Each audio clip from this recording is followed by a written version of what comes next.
समय का पल पल, शरीर का कण कण राम समर्पण को राष्ट्र समर्पण के ध्येय से जोड़ देंगे। मेरे देशवासियों, प्रभु श्री राम की हमारी पूजा विशेष होनी चाहिए। ये पूजा स्व से ऊपर उठ करके समष्टि के लिए होनी चाहिए। ये पूजा अहम से उठकर वयम के लिए होनी चाहिए। प्रभु को जो भोग चढ़ेगा वो विकसित भारत के लिए हमारे परिश्रम की पराकाष्ठा का प्रसाद भी होगा। ऐसी सकारात्मक परिस्थितियां फिर न जाने कितने समय बाद बनेगी। हमें अब चूकना नहीं है, हमें अब बैठना नहीं है। मैं अपने देश के युवाओं से कहूंगा, आपके सामने हजारों वर्ष की परंपरा की प्रेरणा है। आप भारत की उस पीढ़ी का प्रतिनिधित्व करते हैं जो चांद पर तिरंगा लहरा रही है। वो 15 लाख किलोमीटर की यात्रा करके सूर्य के पास जाकर मिशन आदित्य को सफल बना रही है। जो आसमान में तेजस और सागर में विक्रांत का परचम लहरा रही है। अपनी विरासत पर गर्व करते हुए आपको भारत का नव प्रभात लिखना है। परंपरा की पवित्रता और आधुनिकता की अनंतता दोनों ही पथ पर चलते हुए भारत समृद्धि के लक्ष्य तक पहुंचेगा। मेरे साथियों, आने वाला समय अब सफलता का है। आने वाला समय अब सिद्धि का है। ये भव्य राम मंदिर साक्षी बनेगा भारत के उत्कर्ष का, भारत के उदय का। ये भव्य राम मंदिर साक्षी बनेगा।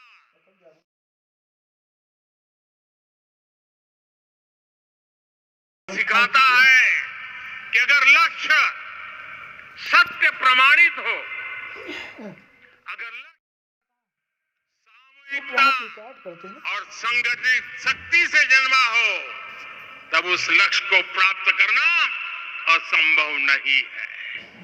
ये भारत का समय है और भारत अब आगे बढ़ने वाला है। शताब्दियों की प्रतीक्षा के बाद हम यहां पहुंचे हैं। हम सब ने इस युग का, इस कालखंड का इंतजार किया है। अब हम रुकेंगे नहीं। हम विकास की ऊंचाई पर जाकर ही रहेंगे। इसी भाव के साथ रामलला के चरणों में प्रणाम करते हुए आप सभी को बहुत बहुत शुभकामनाएं। सभी संतों के चरणों में मेरे प्रणाम। सियावर रामचंद्र की, सियावर रामचंद्र की, सियावर रामचंद्र की।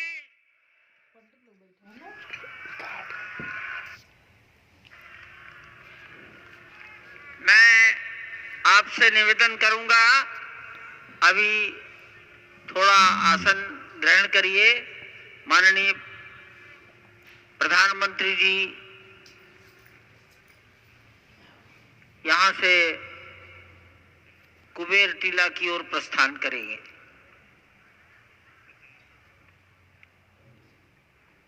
माननीय प्रधानमंत्री जी के यहां से स्थान से प्रस्थान के पश्चात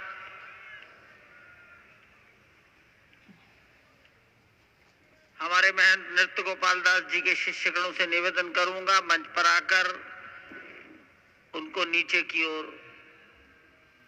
ले जाए।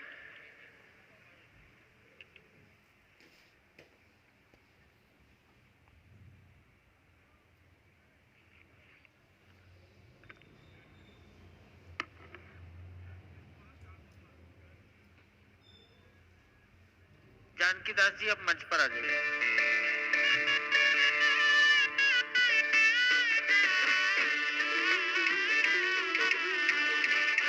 मोहन राव जी, भैया जी कहीं मिलेंगे।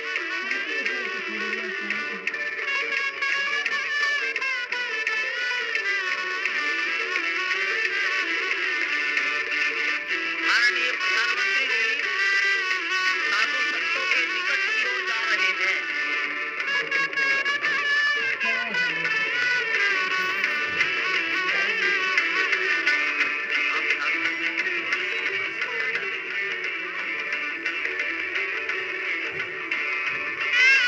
माननीय प्रधानमंत्री जी बहुत निकट पहुंच गए हैं संत महापुरुष।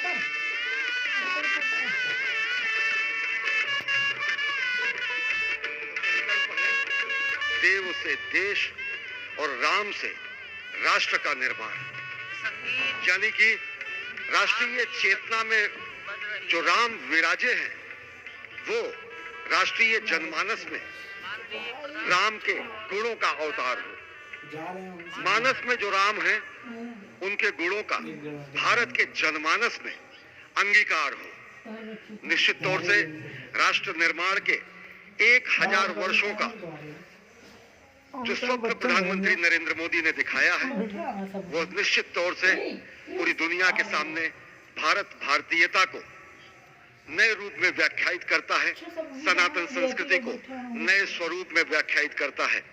हमारी ही संस्कृति कहती है संगच्छध्वम संवदध्वम संवो मनांसि जानताम।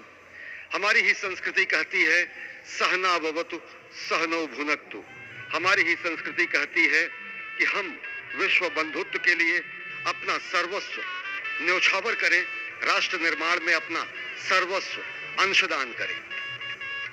प्रधानमंत्री मोदी के उद्बोधन में राष्ट्रीय समरसता का संदेश पूरे विश्व में व्यापक होता हुआ भगवान श्री राम की धरा से बहुत ही आनंद का विश्व की समरसता, विश्व की कल्याण और शांति की स्थापना का संदेश एक बार फिर से गुंजायमान होता हुआ कुछ तो है, कुछ तो खास है इस राष्ट्र में जो परब्रह्म परमात्मा को अपनी गोद में आकर्षित कर लेता है।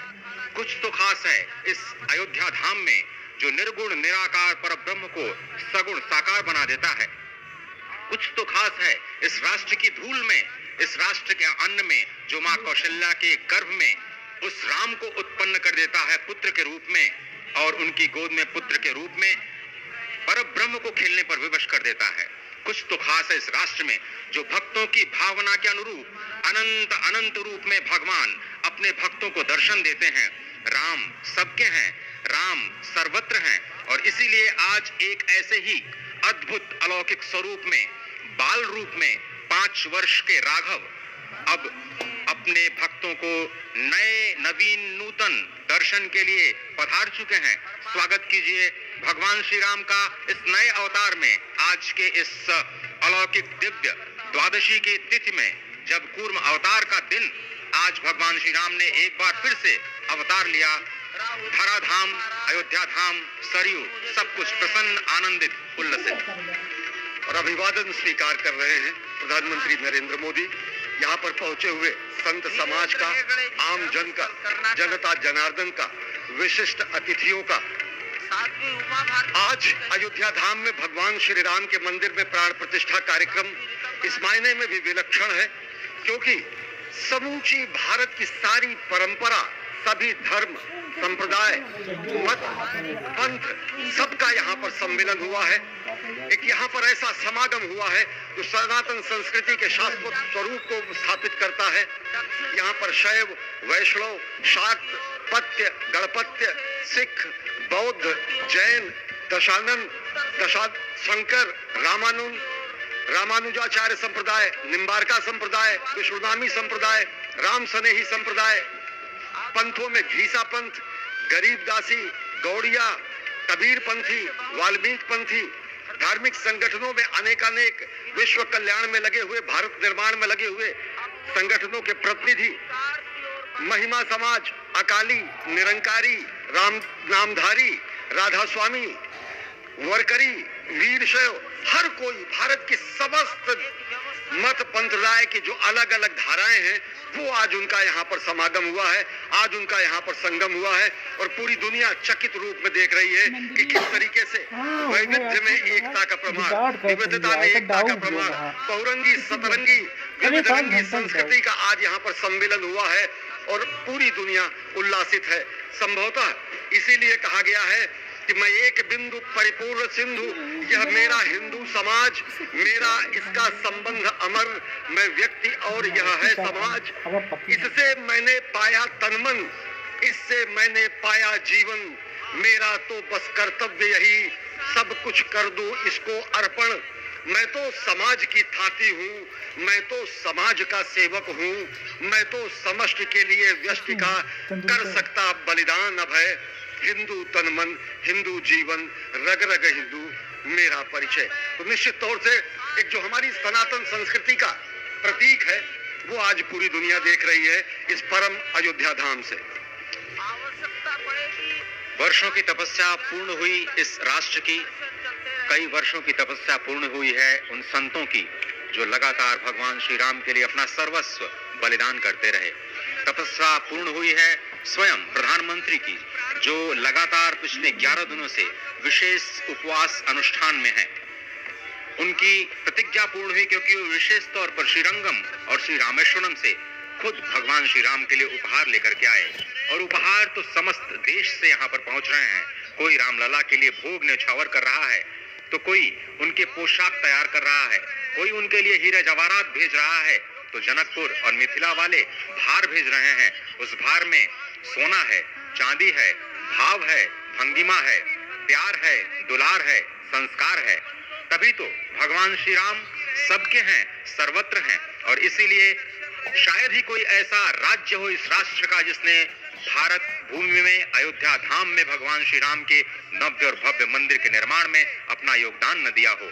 यहाँ पर पत्थर आते हैं राजस्थान से, कारीगरी होती है तमिलनाडु से, पच्चीकारी होती है उड़ीसा से, श्रमजीवी होते हैं बिहार और उत्तर प्रदेश से, और जो प्राण प्रतिष्ठा होती है वो 140 करोड़ लोगों के जनमानस की भावना को केंद्र में रखकर राष्ट्र के अध्यक्ष, राष्ट्र के नेता प्रधानमंत्री मोदी स्वयं प्रतिष्ठित करते हैं भगवान श्री राम को चेतन स्वरूप में सभी के लिए, क्योंकि भगवान श्री राम सबके हैं, सर्वत्र हैं। और वही आह्वान उन्होंने किया है, वो आह्वान है कि भक्ति मुक्ति साधकम भारतम, धर्म कर्म नैष्ठिकम भारतम, रीति नीति संस्कृतम भारतम, शस्त्र शास्त्र धारकम भारतम, शक्ति युक्ति समृतम भारतम।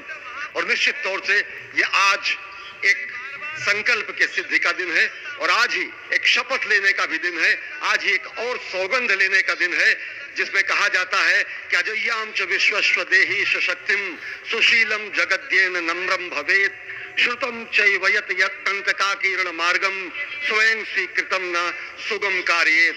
हे प्रभु, हमें ऐसी शक्ति दे कि विश्व में हमें कोई चुनौती न दे सके, ऐसा शुद्ध चरित्र दे जिसके समक्ष संपूर्ण विश्व नतमस्तक हो, और ऐसा ज्ञान दे जो कि स्वयं स्वीकृत कंटकाकीर्ण मार्ग को सुगम बना दे।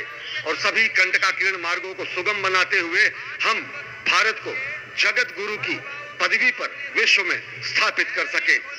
यही कहा गया है कि परम वैभवम में नेतु में स्वराष्ट्रम, हम अपने राष्ट्र को परम वैभव पर प्रतिष्ठित करें। और इसी का आह्वान प्रधानमंत्री नरेंद्र मोदी ने अयोध्या धराधाम से आज इस युगांतकारी क्षण में दुनिया को दिया है। और इस वक्त आप देखिए संतों के लिए दरवाजे खुल चुके हैं भगवान श्री राम के, मर्यादा पुरुषोत्तम श्री राम के प्राण प्रतिष्ठा के तुरंत बाद संत जन चल चुके हैं प्रभु श्री राम के उस अलौकिक और दिव्य छवि का दर्शन करने के लिए जो बाल रूप में एक बार फिर से पूरी दुनिया को मोहित कर रही है, आकर्षित कर रही है। क्यों न हो, अयोध्याम च परब्रह्म सरयू सगुण पुमान तन्निवासी जगन्नाथ सत्यम सत्यम वदाम्यहम। भगवान शिव जो कि जगत गुरु हैं, भगवान शिव जो श्री राम के सखा हैं, भगवान शिव जो श्री राम के स्वामी हैं, स्वयं मां पार्वती से कहते हैं कि अयोध्या जो परब्रह्म स्वरूपा है, सरयू का तीर्थ जो कि साकार जलाकार परम पुरुष परमात्मा की स्वरूपा है, उस अयोध्या के निवासी समस्त जीव जगन्नाथ स्वरूप हैं। जो इस वक्त सांस ले रहे हैं अयोध्या में, वो भी अयोध्या वासी हैं। जो अपने मन से इस दृश्य को देख रहे हैं, वो भी अयोध्या वासी हैं। जो परिकल्पना कर रहे हैं कि वो कभी अयोध्या आएंगे, भगवान श्री राम के दर्शन करेंगे, वो भी इस वक्त अयोध्या वासी हैं। ये क्षण पूरे देश, पूरी दुनिया और पूरी मानवता के लिए विलक्षण है। इस वक्त आप समझिए अयोध्या धराधाम में जो उपस्थित हैं शरीर से, उनको कितने आनंद की अनुभूति हो रही होगी, क्योंकि भगवान श्री राम स्वयं आनंद के सुंदर हैं। उनकी एक बिंदु से कोटि कोटि ब्रह्मांड आनंद के सागर में निमग्न हो जाते हैं। उनके नाम में ही र आ म में अग्नि, सूर्य और चंद्रमा के तत्व के रूप में अमृत की वर्षा होती है, और वही श्री राम आज फिर से प्रतिष्ठित हो रहे हैं जन जन में, मन मन में। भगवान नारद की वीणा की स्वर लहरियां अनंत अनंत ब्रह्मांड को इस वक्त श्री राम नाम की धुन से गुंजायमान कर रही हैं। भगवान श्री राम के आराध्य सखा और सबसे बड़े प्रेमी भगवान शिव शंकर अपने डमरू की नाद से तीनों लोगों को आनंदित करते हुए दिखाई दे रहे हैं। स्वर्ग में हमारे राजा पुरंदर मृदंग और सभी देवता मजीरे, छाछ और घंटे घड़ियाल की सेवाएं दे रहे हैं। इस वक्त आप देखिए जटायु के चरणों में पुष्पांजलि अर्पित करते हुए नरेंद्र मोदी और वह जटायु जिन्होंने त्रेता युग में जब रावण ने माता सीता का हरण किया, तो एक योद्धा के रूप में, एक वीरव्रती के रूप में, एक राम के भक्त और अनन्य जीव के रूप में उन्होंने रावण का सामना किया। घायल हुए, वीरगति प्राप्त होने से पहले सदगति देने के लिए भगवान श्री राम स्वयं प्रस्तुत हुए, और भगवान श्री राम के ही भुजाओं में जटायु का स्वर्गवास होता है, सदगति प्राप्त होती है। ऐसा विरला क्षण किसी को नहीं प्राप्त। आप देख सकते हैं इस वक्त राम जन्मभूमि मंदिर पर जो मंदिर है उसके पास जो कुबेर टीला है, वहां पर प्रधानमंत्री नरेंद्र मोदी ने जो एक मंदिर है कामेश्वर महादेव का, जो पुराना मंदिर है, इसका जीर्णोद्धार राम मंदिर ट्रस्ट नहीं करवाया है, पहले से ये मंदिर यहाँ पर मौजूद था। उस मंदिर में पूजा अर्चना की है। तो कुबेर टीला है जहाँ पर प्रधानमंत्री ने ये पूजा अर्चना की है, करीब 100 फुट ऊंचा है और मिट्टी और पत्थरों से बना हुआ है। तो इस मंदिर प्रांगण में सिर्फ राम लला ही विराजमान नहीं है, अन्य देवी देवता भी विराजमान है। भव्य मंदिर बनाया गया है, और थोड़ी देर में प्रधानमंत्री जटायु जी, पक्षी राज जटायु जी की भी प्रतिमा का अनावरण करेंगे। और जटायु के बिना रामायण पूरी तरह से कभी, रामायण की चर्चा जटायु राज के बिना अधूरी है। निखिल जी, निश्चित तौर पर जटायु राज के बिना ये चर्चा अधूरी है। और फिलहाल ये जो आप मूर्ति देख रहे हैं, रामलला का विग्रह देख रहे हैं, ये अब जीवंत हो उठी है, इसमें प्राण प्रतिष्ठा कर दी गई है। और आज का दिन बेहद महत्वपूर्ण रहा है, ऐतिहासिक रहा है। और प्रधानमंत्री नरेंद्र मोदी अभी भी इस परिसर में, अगर कहा जाए तो अयोध्या धाम, और ये जो प्रतिमा है इसको आप देखेंगे तो इसमें बाल तत्व भी है, देव तत्व भी है और राजकुमार की छवि भी है। जी, सदियों की प्रतीक्षा के बाद हमारे राम आ गए हैं। सदियों के अभूतपूर्व त्याग, बलिदान और तपस्या के बाद हमारे राम आ गए हैं। तो निश्चित तौर पर हमारे राम आ गए हैं, और उसके साथ ही साथ हमारे राष्ट्र के स्व की चेतना भी लौटी है प्रधानमंत्री के शब्दों में। और उसके साथ ही साथ कुछ संकल्प भी लिए गए हैं आज इस राम मंदिर परिसर से, इस प्रांगण से। और भगवान राम के सामने वो सौगंध ली गई है विकसित भारत बनाने की। ये इस बात की सौगंध ली गई है कि अब परिश्रम की पराकाष्ठा करेंगे, और ये जो समय है यही उत्तम समय है, यही सही समय है, और इस समय को खाली नहीं जाने देंगे। और राम मंदिर के इस निर्माण के बाद, इस भव्य दिव्य अयोध्या के में श्री राम जन्मभूमि के इस मंदिर निर्माण के बाद आखिर आगे क्या, इस सवाल पर भी बहुत खुले मन से प्रधानमंत्री ने अपनी बात रखी और कहा कि ये एक तरह से कैलेंडर पर लिखी हुई एक तारीख नहीं है 22 जनवरी 2014, लेकिन बल्कि ये एक नए कालचक्र का उदय है, और ये सकारात्मक है, ये हमें प्रेरित करता है, ये हमें आगे की ओर ये भी कहा है कि इस तारीख को कुछ दिनों तक, कुछ सालों तक नहीं बल्कि हजारों सालों तक इस तारीख को याद रखा जाएगा, इस दिनांक को याद रखा जाएगा, क्योंकि ये काल चक्र है और यहाँ से भारत जो है एक नए भारत का निर्माण हो रहा है। जी बिल्कुल, उन्होंने साफ तौर पर कहा कि हमारे लिए ये अवसर सिर्फ विजय का नहीं बल्कि विनय का भी है। उन्होंने एक सर्व समाज की बात कही। उन्होंने जब विनय की बात कर रहे हैं तो इस जो रामलला की जो मूर्ति है जी, इसमें विनय का भाव, सौम्यता का भाव जो है वो साफ साफ नजर आता है। प्रधानमंत्री ने एक बात कही आज कि रामलला टेंट में थे और अब महल में पहुंच चुके हैं, अपने घर पहुंच चुके हैं। जब हमें तस्वीर देख रहे हैं तो हमें नहीं भूलना चाहिए कि किस तरह से गुलाबी रंग के कनात के बीच, टेंट के बीच में रामलला को रहना पड़ता था। वहां पर सिंहासन की जगह जो है वो नुकीले पत्थर निकले हुए थे। और उन्होंने हमें ये भी नहीं भूलना चाहिए चाहिए कि फूलों की जगह पर वहां पर नुकीले पत्थर थे, बंजर टीला था और वहां पर रामलला रहे थे। और आज वो रामलला जो है एक महल में प्रवेश कर गए हैं और दिव्य मूर्ति, दिव्य प्रतिमा हमारे दर्शक देख सकते हैं। वो आभा मंडल नजर आ रहा है रामलला को, और रामलला को का स्थान यही था, यही रामलला को विराजित होना था। और आज रामलला 500 साल की तपस्या के बाद यहाँ पुनः विराजित हो गए। और ये कुबेर टीले पर प्रधानमंत्री इस वक्त मौजूद हैं। ये जो पूजा अर्चना का काम का जो पूजा अर्चना जो कर रहे हैं, थोड़ी देर पहले आपसे की ये तस्वीरें हैं, इसको हमने आपको लाइव भी दिखाया था। और ये तस्वीरें कबीर का टीला की हैं, जिस तरह से आपने बताया बिल्कुल कि ये एक तकरीबन 100 फीट ऊंची जगह है। और श्री राम का अयोध्या धाम में इसका एक बहुत बड़ा महत्व है। जो आपने कहा कि श्री राम ही नहीं बल्कि बहुत सारे देवी देवता विराजमान। जी, इसका एक बहुत अलग महत्व ये भी है कि ये ऐसा माना जाता है इस कुबेर के टीला के बारे में कि जब राम जी यहाँ पर खेलते थे, जब राम जी यहाँ पर रहते थे, तब भी ये मौजूद था। और उसके बाद इस कुबेर के टीले पे महादेव का तो मंदिर का जीर्णोद्धार करवाया है राम मंदिर ट्रस्ट ने, बल्कि यहाँ पर गणेश जी की प्रतिमा है, माता पार्वती की प्रतिमा है, कार्तिकेय जी, नंदी जी, कुबेर जी स्वयं यहाँ पर, और 9 देवी देवताओं की प्रतिमा स्थापित की गई है। तो इस कुबेर के टीले का बड़ा ही महत्व है। पुरातन काल में भी जब भव्य राम मंदिर हुआ करता था पहले, तो उस दौर में भी जो है कुबेर के टीले का एक खास महत्व था और लोग यहाँ पर दर्शन के लिए आते थे। और इसी कुबेर के टीले पर जटायु राज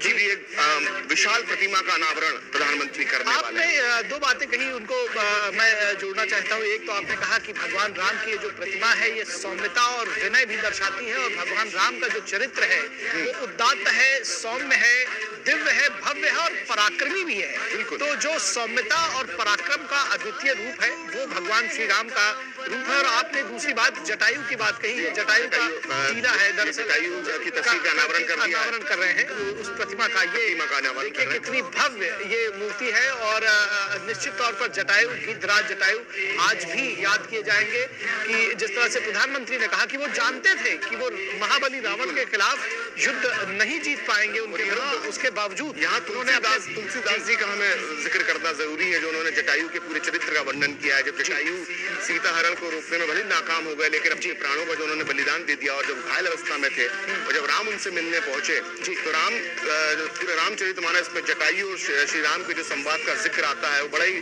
सुंदर शब्दों में तुलसीदास जी ने लिखा है। वो लिखते हैं कि परहित बस जिन्हें के मानी माही, तिन्हु कहूं जग दुर्लभ कुछ मनाही, तनु तीज तात जाहू मम धामा, देहू काह तुम्हें पूरन कामा। यानी भगवान श्री राम जटायु महाराज से कहते हैं कि जिनके मन में दूसरे का हित बसता है उनके लिए जगत में कुछ भी दुर्लभ नहीं है।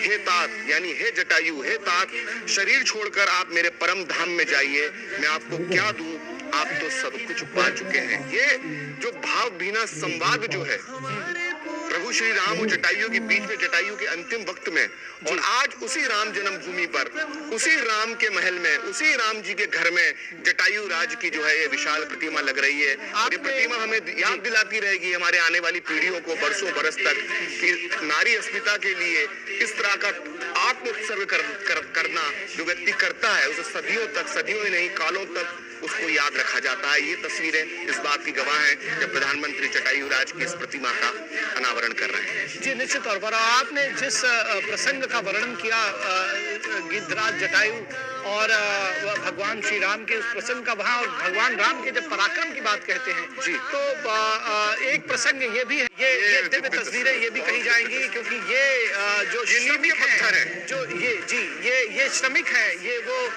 श्रम साध्य लोग हैं जिन्होंने इस मंदिर के निर्माण में भाग लिया है, और प्रधानमंत्री नरेंद्र मोदी उन पर पुष्प वर्षा कर रहे हैं। यही बात प्रधानमंत्री को बाकियों से अलग करती है, ये भाव बताता है। जो नींव के पत्थर हैं, जिन्होंने दिन रात मेहनत कर कर सर्दी बरसात ठंड में गर्मी में जो इस तरह से मेहनत की और ये भव्य राम मंदिर का निर्माण किया है, यही असली नींव के पत्थर हैं। और अभी पिछले देवता है दूरदर्शन पे भी हमने इनके कई इंटरव्यूज दिखाए श्रमवीरों के, और ये लोग जो बातें बताते थे कि जब अपने गांव में लोग जाते थे और कहते थे कि हम अयोध्या में राम मंदिर का निर्माण का कार्य कर रहे हैं, तो गांव में इनके पैर लोग छूते थे। तो ये अपने आप में जो है सिर्फ श्रमिक नहीं है, श्रमवीर है, ये असली राम भक्त हैं, इसीलिए श्रम जिनकी देवता मेहनत कहा पर जा ये रहा है। राम मंदिर खड़ा हुआ। प्रखर इनको इसीलिए श्रम देवता कहा जा रहा है। और सच में ये एक जो चलन और ये जो भाव जिसमें कहते हैं ना कि जाकी रही भावना जैसी प्रभु मूरत देखी तिन तैसी, तो इनके अंदर भी प्रधानमंत्री नरेंद्र मोदी जो भाव देखते हैं उन्होंने एक नया रूप दिया है। अगर हम ये कहें त्रेता युग में जैसे वानर सेना